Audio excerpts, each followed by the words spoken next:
hundreds of celebrities that I've done business with, and things with. During the latter years of our relationship, Will was not my friend. I was his friend. I could tell you what goes on on the inside. Everybody else is just speculation.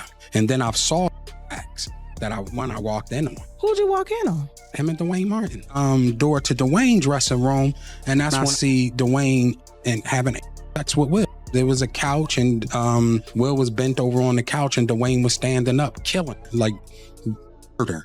It was there.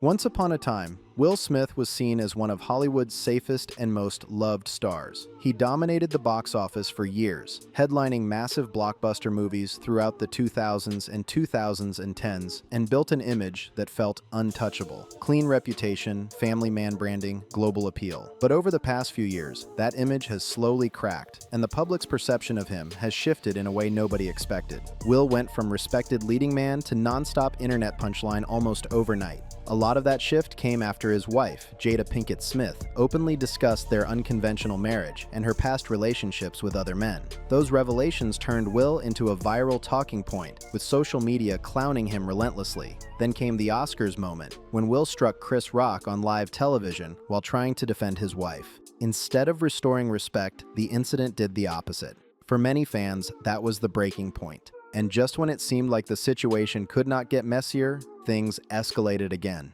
Recently, one of Will Smith's former employees filed a lawsuit that introduced a whole new wave of controversy. The claims raised serious questions about his behavior behind the scenes and sparked intense online debate about whether his downfall was still unfolding. The lawsuit was filed by Brian King Joseph, a professional violinist who worked on Will Smith's 2025 tour. Back in December, Brian posted a vague video on social media hinting that he experienced inappropriate conduct while working for what he described as a powerful figure in the music and entertainment industry. At the time, almost nobody noticed. His platform was small, and the message flew under the radar. That changed weeks later when Brian officially filed legal action against Will Smith and his production company, Trey Ball Studios, bringing the allegations directly into the spotlight. The lawsuit lays out a series of serious allegations, including sexual harassment, wrongful termination, and what Brian describes as predatory behavior. According to the filing, Will Smith hired Brian for his 2025 tour sometime in 2024. Brian claims that shortly after being brought on, Smith began showing him an unusual level of personal attention that went far beyond a normal professional relationship. The lawsuit alleges that Smith frequently sought out private time alone with Brian after hiring him in late 2024. During these moments, Smith allegedly told Brian that they shared a special bond and that their connection was different from anyone else on the tour. At first, Brian says he didn't question it and even took the attention as encouragement from a powerful figure in the industry. Over time, though, that feeling shifted, and he claims he began to sense something was off. According to the lawsuit, the situation reached a breaking point during a tour stop in Las Vegas in March 2025. After returning to his hotel room, which had been arranged by the tour team, Brian says he immediately noticed signs that someone had been inside without his permission. There were no signs of forced entry, which raised alarms. Earlier that same day, Brian's bag containing his hotel key had allegedly gone missing while under tour management's control. Inside the room, Brian claims he found items that made him fear for his safety. These included wipes, a beer bottle, a red backpack, hospital discharge paperwork belonging to someone he did not know, and prescription medication labeled with another person's name. He also alleges there was a handwritten note left behind that read,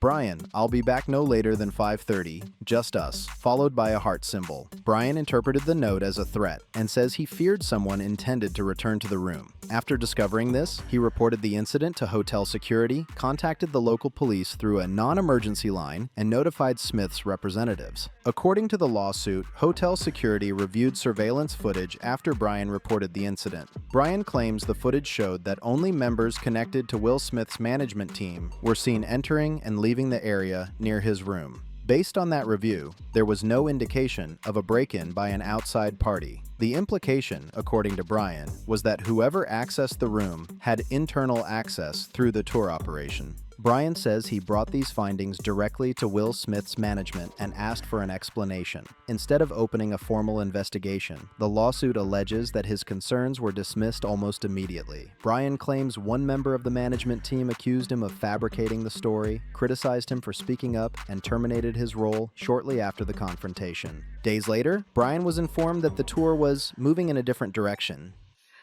Hey everybody, I just wanted to talk about something really important. Earlier this year, I was hired to be a performer on a major tour with somebody who is huge in the industry. So I was excited, proud of myself for getting the opportunity. Unfortunately, some things happened, and I can't get into the details of exactly what that was, because it's already a legal issue right now. But the reason why I'm speaking out about this is because getting fired or getting blamed or shamed or threatened or anything like that simply for reporting sexual misconduct or safety threats at work is not okay. And I know that there's a lot of other people out there who have been afraid to speak up, and I understand. And if that's you, I see you. And that's pretty much it.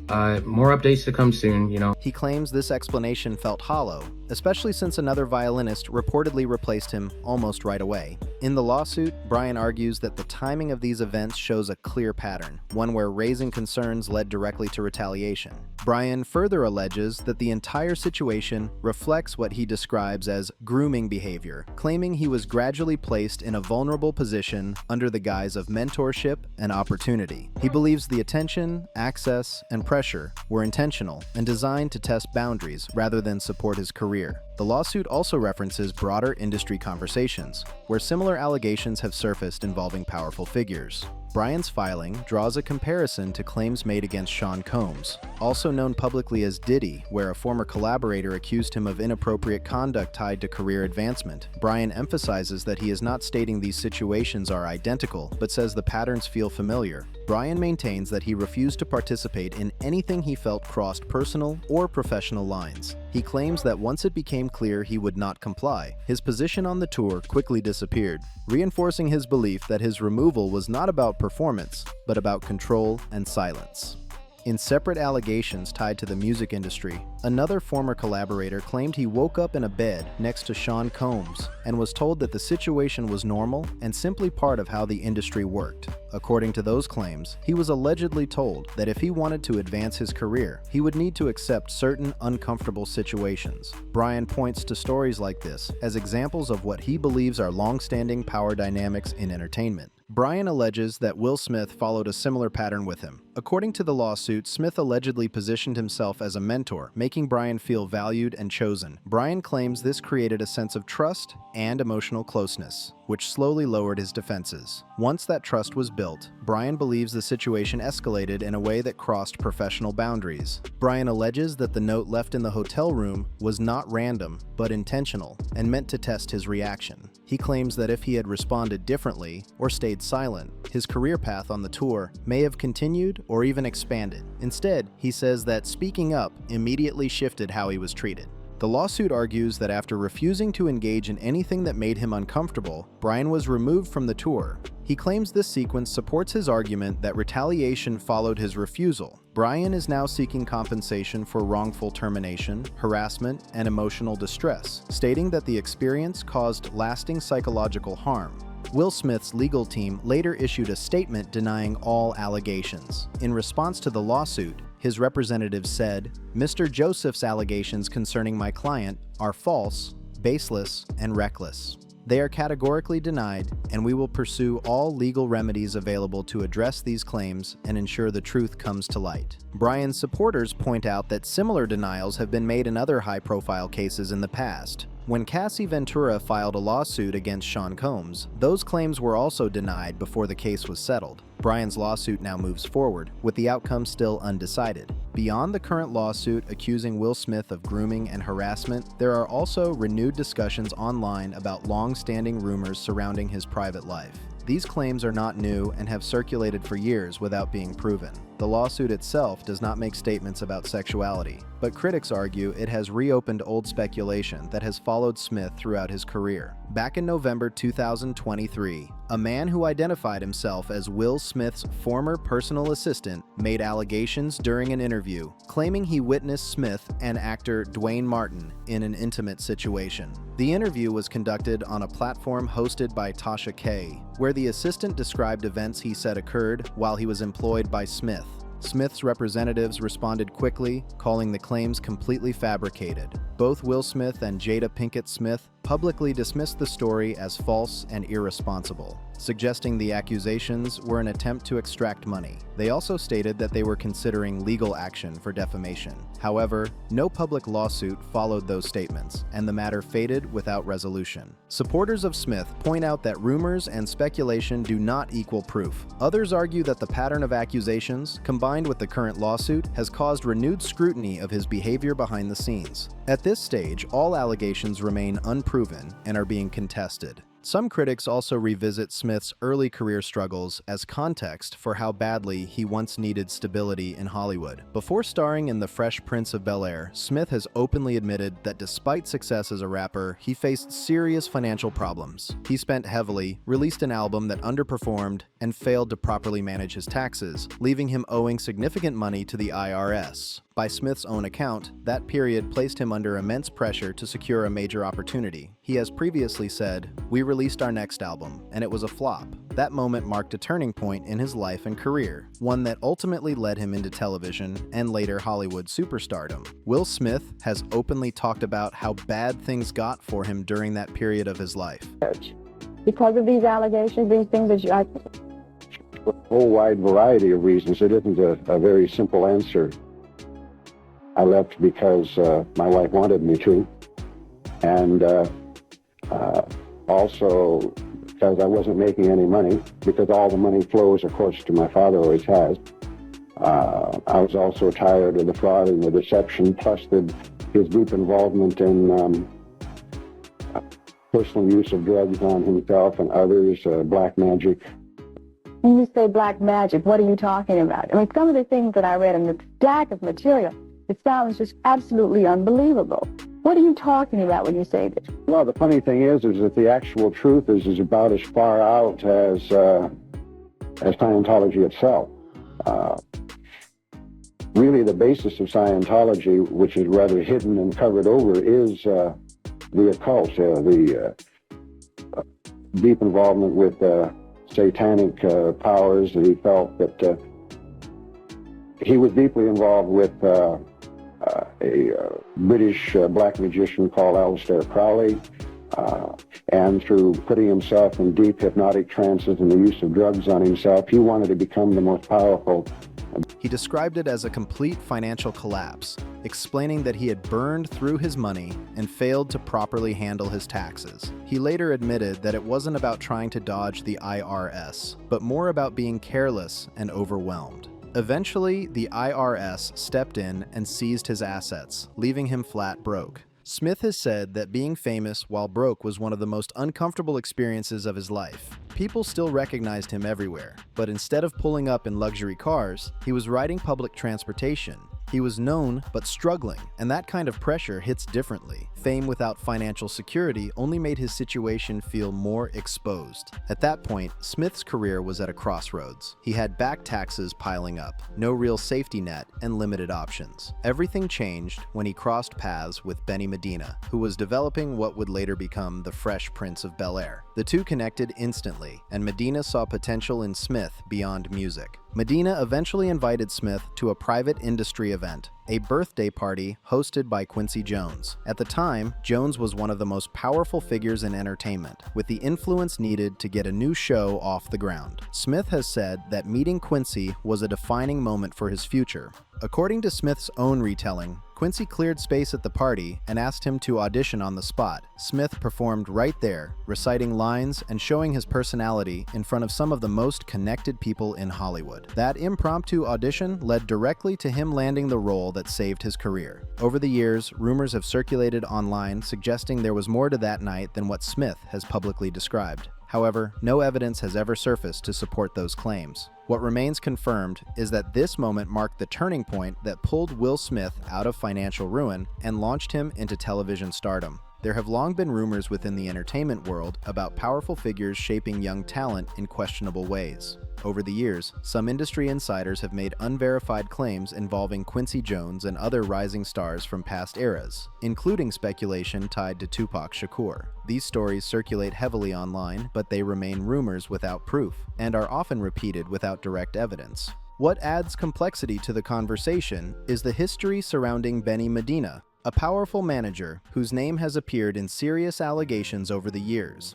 In 2004, one man reportedly filed charges against Medina, though the case never reached a conclusion. The individual later passed away, and no legal findings were made that established wrongdoing. In 2008, actor Jason Dotley publicly accused Medina of sexual assault, alleging that an incident took place at a private residence in Hollywood. According to Dotley, he met Medina at the Abbey, a well-known venue in West Hollywood. He claimed that after a conversation, he was invited to Medina's home, where the alleged incident occurred. Medina has denied the accusations, and no criminal conviction resulted from the claims. These allegations resurfaced years later as people began re-examining how certain careers were launched and who held influence behind the scenes. Medina was instrumental in helping Will Smith rebuild his career at a time when Smith has openly admitted he was financially and professionally struggling. Medina's involvement directly led to Smith's introduction to industry executives who could revive his future. Some critics argue that patterns of power, access, and vulnerability repeat themselves in Hollywood.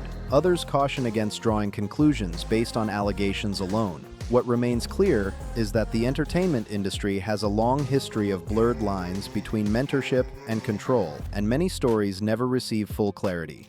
As of now, all claims discussed remain allegations. No court has established wrongdoing related to these rumors, and those named have denied inappropriate behavior. The truth, if any, remains unresolved and heavily debated. For many critics, this situation is seen as a reflection of how Hollywood power structures operate behind closed doors. Some believe Will Smith became deeply connected to the darker side of the industry over time, pointing to his past associations with controversial groups and elite circles. Smith has repeatedly stated that he was never a member of the Church of Scientology, despite being photographed at events connected to the organization and receiving public recognition from its affiliates. Will Smith and Jada Pinkett Smith were also previously criticized for their involvement in an educational project that incorporated ideas linked to Scientology-based teaching methods. Supporters argued the school promoted creativity and alternative learning, while critics questioned the influence behind its curriculum. Smith has denied pushing any religious ideology, and no legal wrongdoing was ever established. Online commentators often connect these associations to broader concerns about influence, control, and power in Hollywood. These are opinions, not proven facts, but they continue to shape how some people interpret the allegations surrounding Smith. To them, the pattern feels familiar, with powerful figures acting as gatekeepers who decide who rises and who gets pushed aside. In Brian King Joseph's case, supporters believe he was targeted because he was vulnerable, talented, and dependent on the system for opportunity. When he spoke up instead of staying silent, they argue the system moved against him rather than protecting him. Others maintain that the allegations must be evaluated strictly through the legal process, not public opinion. What's clear is that this lawsuit has added another layer to the ongoing conversation about abuse of power in entertainment. The outcome will ultimately be decided in court, but the questions raised are not going away anytime soon. Now I want to hear from you. What do you think about the allegations against Will Smith and the larger patterns people are pointing out? Drop your thoughts in the comments. If you found this breakdown valuable, make sure to like the video, subscribe to the BeyondFame channel, share this with others, and stay tuned because we'll see you on the next one.